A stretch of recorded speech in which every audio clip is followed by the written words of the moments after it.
All right, so we've been looking at the scenario of staring down the barrel when the person's arm is straight or relatively straight. We looked at the old school version, which you can also call a no touch. You're not working directly against the firearm. The assailant could have been holding a knife, he could have been pushing it. The lock is the same. So if you were a jiu-jitsu practitioner, which I suggest you should work on these techniques, you'll be familiar with these locks and they'll be ingrained in your muscle memory because you're using them in all kinds of self-defense situations. Now let's look at the same technique in the same scenario, but using the new school approach.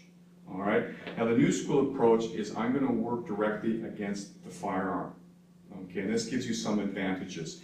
Number one, when you're holding the gun, provided you have a gun that's long enough that you can work with, and we'll talk about that in a minute. If you have a better grip, you're stronger here. Pull the gun away. You know, I have a pretty good grip here because my fingers wrap all the way around it. But when I grab somebody's wrist, particularly if he's bigger and stronger, pull away, it's going to rip that thing up. You can feel that it might come out of the thumb. And my partner here isn't that large, so imagine you've got a larger wrist to work with. Now having two hands on that compensates to some degree, but there are advantages to grabbing the actual housing of the gun. Another consideration is if you're slightly farther out, I've got a closer grip here than I do here. And you can see that when my arm's extended like this, it's a much weaker grip and I'm going to have to move pretty quick. Okay? So, the new school version is the same idea, except I'm going to work directly against the gun here. Alright?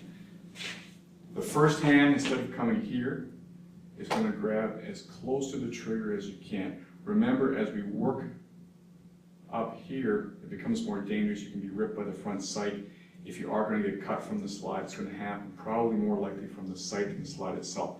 As I get closer here, it's a lot safer grip and it's a lot stronger and it's less likely it's going to go off.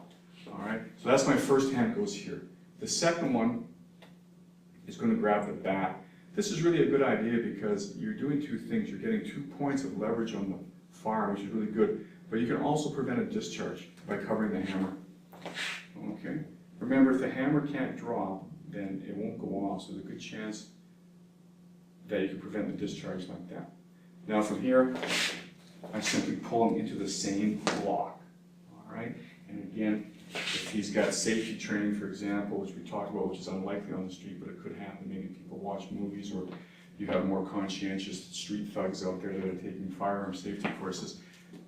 If his finger's here, I've also got a potential finger lock when I make that same grip.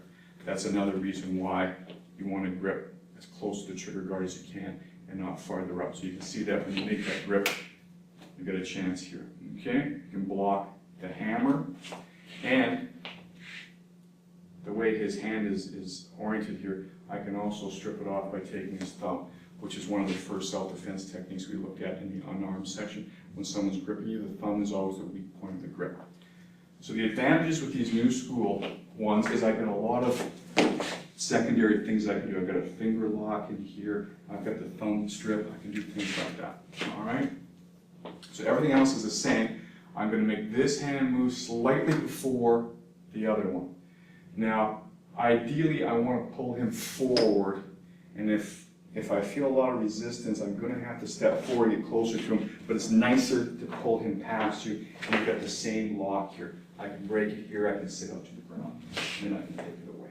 Alright? So that's the new school version of the same arm lock.